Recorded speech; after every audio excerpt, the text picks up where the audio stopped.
প্রিয় দর্শক, আসসালামু আলাইকুম। এই মুহূর্তে দেখতে পাচ্ছেন আমাদের ক্যামেরার সামনে এক বোনকে। আমরা জানবো আসলে তার জীবনে এমন কি ঘটনা যার কারণে আমাদের সামনে এসেছেন। চলুন আমরা কথা বলি। আসসালামু আলাইকুম। ওয়ালাইকুম সালাম। কেমন আছেন বোন? আছে আলহামদুলিল্লাহ, ভালো। ভালো আছেন? কি নাম বোন আপনার? আলেফা। আলিফা। আচ্ছা, আলিফার দেশে বাড়ি কোথায়? রাজশাহী। রাজশাহীর মেয়ে তো অনেক ভালো, ফজলে আমের মতন নাকি? মনটা বড় বড় মন। তো পরিবারে কে কে আছে বোন? আছে বুড়া বুড়ি, বাবা মা আছে, ভাই বোন ছিল, সব তো লাগেছে বিয়ার সাথে। এখন বাবা মার সাথেই আছে। আপনি বাবা মার সাথে আছেন? আপনার বিয়ে হয়েছে কত বছর আগে? বিয়ে হয়েছিল 5-7 বছর আগে। 5-7 বছর আগে বিয়ে হয়েছে। তারপরে ওখানে কি হয়েছিল একটু বলেন, পুরো বিস্তারিত সংসারটা কিভাবে শুরু করেছিলেন? সংসার ভালোই নাই, বিয়া দিছিল বাবা মা পছন্দ করে, স্বামী ভালো না। নাকি আপনি ভালো না? আমি ভালো, স্বামী ভালো না। না, আপনি তো মনে হয় যে সংসার করতে পারেননি আর ভালো করে, এই জন্য মনে হয় ছেড়ে দিছে নাকি? হ্যাঁ, তাইতেই ছেড়ে দিছে। না, এটা সত্যি না, এই কথাই ছেড়ে দিছে, এটাই হয়েছিল। এটা হেরেছে।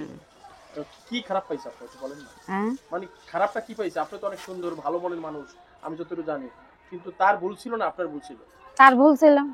তিনি কি করছিল মানে সেই কথাটা আমি জানতে চাই। সেই যে বাবা মার পছন্দ, বিয়ে শাদী দিয়েছিল, আমারও পছন্দ না, তারও পছন্দ না, সে আরেক বেটির লগে কথাবার্তা বলতো। তাহলে তো খুব খারাপ। আচ্ছা, এটা কতদিন পর আপনি ধরতে পেরেছেন? ওই 1-2 বছর পর। 2 বছর সংসার করার পর জানলেন যে সে আরেক জায়গায় সম্পর্ক করে। তো তারপরে কি পদক্ষেপ নিয়েছেন একটু বলেন না বোন? তারপরে ওই যে সম্পর্ক করতে করতে বিয়া শাদী করে ফেললো। ইনকাম করে না, কামে রোজগার করে না, মারধর করে, কষ্ট দেয়, শুনি যে তারপরে বিয়া করে ফেলছে। মানে 2 বছর পরে জানতে পারলেন অন্য জায়গায় সম্পর্ক করে। তো তার পরিবারে যারা আছে তাদের সাথে কি যোগাযোগ করে এটা সমাধান করা যেত না? সমাধান করতে চাইছে অনেক, তারা কেউ করি নাই। কথা যদি পোলা না শোনে, বাবা মার তো কোনো দোষ নাই। আচ্ছা, আমরা জানি যতটুকু মেয়েরা যদি অবহেলা করে, ভালোবাসে না, তাহলে হয়তো বা পুরুষ অন্য জায়গায় চলে যায়, এমনটা আমরা শুনেছি অনেক জায়গায়। যে হয়তো বাবা মা পছন্দ করে। আপনি মাঝখানের দিকে তাকায় কথা বলেন। আপনি যদি আপনি এইখান থেকে নেন, আচ্ছা, আমি সব দিয়ে আউট এই না তাকাবে আজকাল থেকে কোনো দিতে পারে। আচ্ছা, আমরা জানি যে মেয়েরা অবহেলা করলে পুরুষরা একটু অন্য জায়গায় চলে যায়। আপনি আসলে সেরকমের করেছেন কিনা? সেরকম করি নাই আমি, যে হয়তো আমার বাবা মা পছন্দ করে বিয়া দিয়েছিল অল্প বয়সেই, আমি মাইনাই লিছিলাম, সে বেটা আমারে মাইনা লাই নাই, আরেক জায়গায় ভালোবাসলে দিন রাত যেয়ে থাকে। আচ্ছা, সংসার জীবনে কি কখনো সুখ পাননি আপনি? না, খুব কষ্ট পাইছে, মানে সুখ পাই নাই। এতটা কষ্ট পেয়েছেন যে একটু শেয়ার করেন, আমরা জানতে চাই আসলে কি কি কষ্ট দিত। কষ্টটা দিত, ইনকাম করতুক না, মারামারি করতুক, ধরাধরি করতুক, ওই বাইরের মেয়ের সাথে কথাবার্তা কইয়াই সেই মারামারি করতুক, রাখবে না, চলে যা, তোমারে ভালোবাসি না, তোমারে পছন্দ হয় না।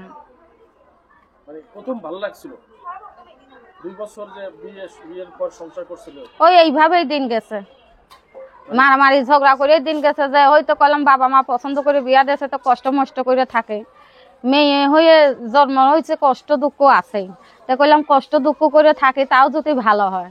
তো তারপরেও দেখলাম ভালো হইলো না, চলে গেছে আরেক রাস্তা। এত ফিরাবার চেষ্টা করলাম, সবাই চেষ্টা করলো, সে ভালো হইলো না, তাইলে এটা তো আমার দোষ নাই। আচ্ছা, তো আসলে এই যে চলে গেল, তারপর কি নতুন করে সংসার শুরু করেছিলেন কারোর সাথে? না না, কেন করেননি? মন চাই নাই, মনে কষ্ট দুঃখ পাইছে, সংসার কথা বলতে আসলেও কারো লগে কথাবার্তা বলে নাই। মানে স্বামীকে অনেক ভালোবেসেছিলেন, কষ্ট পেয়েছেন তাই? হ্যাঁ। নতুন করে আর ভালোবাসতে চান না কাউকে? না, এই যে এখন বললাম সারা জীবন তো একা একা থাকা যায় না, জীবনে বাঁচতে গেলে একজন সঙ্গীত দরকার। তো এখন যদি আল্লাহ পাক যদি কর্মে লেখা থাকে ভালো, সুখ যদি থাকে তো হবে, না থাকলে না হবে। তাই কইলাম ইউটিউবের সামনে যাই, কোনো ভাই যদি পছন্দ করে বিয়ার শাদী করতে চায়, পছন্দ করে, বলার আছে আছে যে ভাইরা আমার সাথে ভালো ব্যবহার করে কথাবার্তা বলবে, বিয়ে শাদী করতে চাবে, তার সাথে কথাবার্তা বলবো। যে খারাপ ব্যবহার করবে তার সাথে কথাবার্তা বলবো না।